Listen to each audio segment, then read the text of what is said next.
Dear students, मैं Pankaj sir और आप देख रहे हैं पंकज सर क्लास। आज की इस वीडियो के माध्यम से हम सीखेंगे कि इट का प्रयोग कहाँ पर होता है और इट से सेंटेंसेस को हम कैसे बनाते हैं। तो चलिए एक एक करके सारी चीज़ें सीखते हैं। तो ये इट है, यह एक इंट्रोडक्टरी वर्ड है और इसका प्रयोग हम कहाँ पर करेंगे। यदि कोई समय आ जाए या दिन आ जाए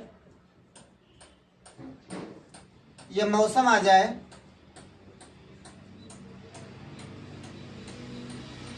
या कोई ऋतु आ जाए, जाड़ा गर्मी बरसात इत्यादि, या करता ही ना हो, कर्ता का अभाव हो, तो वहां पर जो है इट का प्रयोग किया जाता है। जैसे टाइम बताना है हमको, 12 बजा, 1 बजा, 2 बजा, 3 बजा, तो ऐसी सिचुएशन में हम इट का प्रयोग करते हैं। यदि दिन बताना हो, आज सोमवार है, आज मंगलवार, आज बुधवार है, तो वहां पर भी हम इट का प्रयोग करते हैं। जाड़ा गर्मी मौसम बरसात इत्यादि से पहले हम इट का प्रयोग करते हैं। ऋतु सीमा आ जाती है मौसम या ऋतु के साथ में, और या फिर उसमें करता ही ना हो तो वहां पर भी इट का प्रयोग किया जाएगा। आप सभी को मालूम है कि सेंटेंस को बनाने के लिए 3 चीजों की आवश्यकता पड़ती है। एक होता है सब्जेक्ट, एक होता है वर्ब और एक होता है ऑब्जेक्ट। इसी से सेंटेंस को बनाया जाता है। यदि किसी भी सेंटेंस में करता ही ना हो तो वहां पर भी हम इट का प्रयोग करते हैं। जैसे मानकर चलते हैं आज सोमवार है,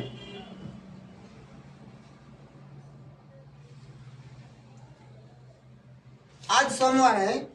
अब यहां पर जो है सब्जेक्ट नहीं है और हमने आपको बताया है कि सेंटेंस को बनाने के लिए 3 चीजों की आवश्यकता पड़ती है। एक तो सब्जेक्ट, एक तो वर्ब और एक ऑब्जेक्ट। वर्ब भी जो है ये 3 प्रकार का होता है। एक होता है मेन वर्ब, एक होता है हेल्पिंग वर्ब और एक होता है एक्सिलरी वर्ब। ये जो 3 प्रकार का वर्ब होता है, इसके बारे में हम बाद में चर्चा करेंगे कि वर्ब जो है कितने प्रकार का होता है और इसका यूज कहां पर करेंगे। पहले हम सीखते हैं कि सब्जेक्ट को बनाने के लिए 3 चीजों की आवश्यकता पड़ती है। एक तो हो गया हमारा सब्जेक्ट और एक हो गया वर्ब और एक ऑब्जेक्ट। तो यहां पर सीखेंगे कि आज सोमवार है, इसमें सब्जेक्ट ही नहीं है, तो इसको हम कैसे बनाएंगे। तो यहां पर जो है हमने बताया कि जो सोमवार है ये क्या है, एक दिन है। तो यदि इसमें समय आ जाए, दिन आ जाए, मौसम आ जाए, ऋतु आ जाए या करता ही ना हो, तो वहां पर जो हम इट का प्रयोग करते हैं। तो यहां पर सोमवार 7 डेज में से 1 डे है, तो इसमें जो है दिन आ रहा है सोमवार, मंगलवार, बुधवार, इस प्रकार से। तो यहां पर हम सबसे पहले इट का प्रयोग करेंगे। तो इसको बनाने के लिए सबसे पहले इस सूत्र का हम इस्तेमाल करेंगे। सबसे पहले सब्जेक्ट लिखा जाता है, किंतु इसमें सब्जेक्ट है नहीं, इसलिए सब्जेक्ट की जगह पर हम इट का प्रयोग करेंगे। अब इसके बाद जो है सभी को मालूम है कि सेंटेंस को उल्टा बनाया जाता है। कर्ता लिखने के बाद में दुनिया का छोटा सेंटेंस हो चाहे बड़ा सेंटेंस हो, सेंटेंस को हम इस प्रकार से बनाते हैं। सिंपल है तब, नेगेटिव में ऐसा नियम नहीं लागू होता है। जब सिंपल सेंटेंस है तो सबसे पहले कर्ता लिखा जाता है। कर्ता इसमें है नहीं, इसलिए हम इट को मान लेंगे। तो सब्जेक्ट हो गया, इसके बाद में लिखा जाता है वर्ब, फिर चाहे वो हेल्पिंग वर्ब हो चाहे मेन वर्ब। अब यहाँ पर मेन वर्ब है नहीं, इसलिए जो है लिखा है ये भी एक वर्ब ही है और एक ऐसी वर्ब है हेल्पिंग वर्ब है। तो यहाँ पर जो है मेन वर्ब है नहीं, इसलिए इससे पहले हेल्पिंग वर्ब, ये जो वर्ब लिखा है हेल्पिंग वर्ब का प्रयोग मेन वर्ब से पहले ही होता है। यहाँ पर मेन वर्ब है नहीं, इसलिए इसको हम वर्ब मानेंगे। आई मीन वर्ब, ये हेल्पिंग वर्ब है तो यहाँ पर वही वर्ब का काम करेगा। अब इसके बाद यहाँ पर हम ये जो सोमवार लिखा है, सोमवार को लिखेंगे। इसके बाद ऑब्जेक्ट या अदर वर्ड लिखा जाता है, तो इसके साथ में सोमवार और आज, ये दोनों चीजें आज, कल, परसों, नरसों कुछ भी यहाँ पर आ जाए तो उसकी अंग्रेजी हम बाद में बनाते हैं।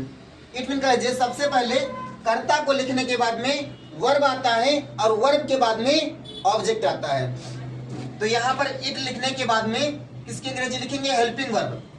तो सबसे पहले इट लिखेंगे। अब इधर से बनाते हैं, है लिखा है तो है की अंग्रेजी इज होती है, इट इज।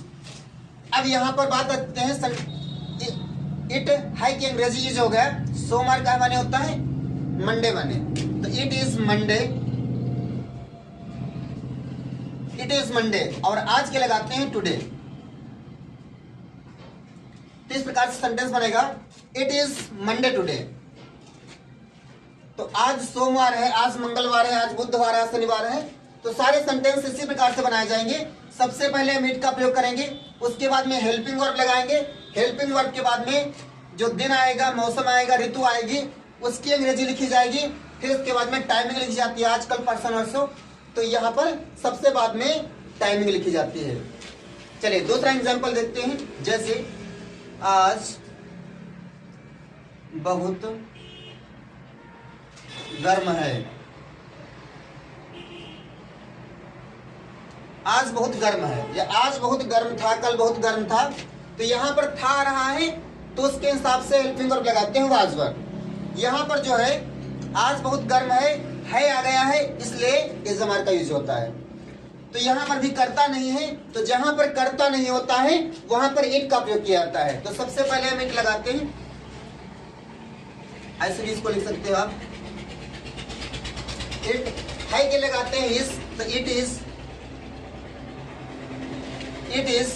इसके बाद में ये जो गर्म लिखा हुआ है, ये केवल गर्म नहीं, कैसा है, बहुत गर्म, ये बहुत गर्मी। तो इसके लगाते हैं it is very hot, it is very hot.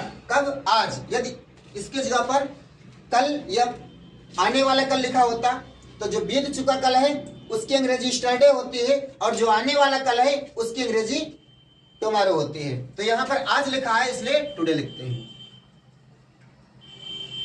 तो यहां पर हमने फर्स्ट नियम आपको बताया कि अगर जो कोई दिन आ रहा है तो उससे पहले हम इट का प्रयोग करते हैं। इसी प्रकार से यदि कोई मौसम आ रहा है तो यहाँ पर यह जाड़ा गर्मी बरसात मौसम भी है और इसमें करता भी नहीं है, तो ये सारी चीजें में हम इट का प्रयोग सबसे पहले कर देते हैं, फिर सेंटेंस को बनाते हैं।